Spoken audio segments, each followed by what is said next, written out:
আগের টিউটোরিয়ালটিতে আমরা দেখেছি কিভাবে একজন কোডার একটি কোড এন্ট্রি সম্পন্ন করবে।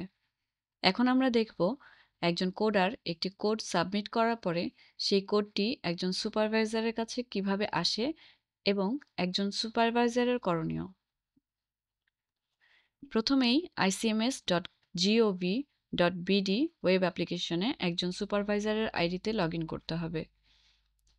এরপর নির্দিষ্ট কোডার, উপজেলা, থানা, জোন এবং ইনিউমারেটর সিলেক্ট করে নিতে হবে। এখানে একজন সুপারভাইজার দেখতে পাবে সিলেক্টেড কোডারের টার্গেট, প্রোগ্রেস, রিমেইনিং এবং এখানে দেখতে পাবে কোডারের কতগুলো সাবমিট করা কোড পেন্ডিং রয়েছে। সিলেক্টেড কোডারের ভিউ কোডিং বাটনে ক্লিক করতে হবে। এখানে কোডারের সাবমিট করা একটি কোড পেন্ডিং আছে। একজন সুপারভাইজার এখানে 3টি বাটন দেখতে পাবেন। রেড বাটনটি হলো ব্যাক টু কোডার, গ্রিন বাটনটি হলো ভিউ ডিটেইলস, ব্লু বাটনটি হলো forward to supervising officer.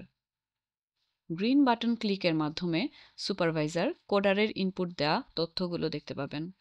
Red button অর্থাৎ ব্যাক টু কোডার বাটনে ক্লিক করলে সুপারভাইজার কোডারের ইনপুট দেওয়া তথ্যগুলো দেখতে পাবেন এবং তিনি যদি মনে করেন ইনপুট ভুল আছে তাহলে তিনি ব্যাক টু কোডার বাটনের মাধ্যমে কোডটি কোডারের কাছে ফেরত পাঠিয়ে দেবেন এবং ব্লু বাটনের মাধ্যমে সুপারভাইজার আবারও কোডারের ইনপুট দেয়া তথ্যগুলো দেখতে পাবেন এবং তিনি যদি মনে করেন ইনপুট সঠিক আছে তাহলে তিনি ফরওয়ার্ড টু সুপারভাইজিং অফিসার বাটনের মাধ্যমে কোডটি সুপারভাইজিং অফিসারের কাছে ফরওয়ার্ড করে দেবেন।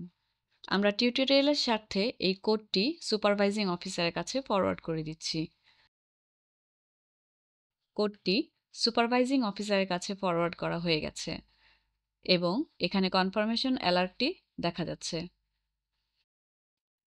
এরপর আমরা একজন সুপারভাইজিং অফিসারের আইডিতে লগ ইন করে সুপারভাইজিং অফিসারের করণীয় বিষয়গুলো দেখে নিব। ধন্যবাদ।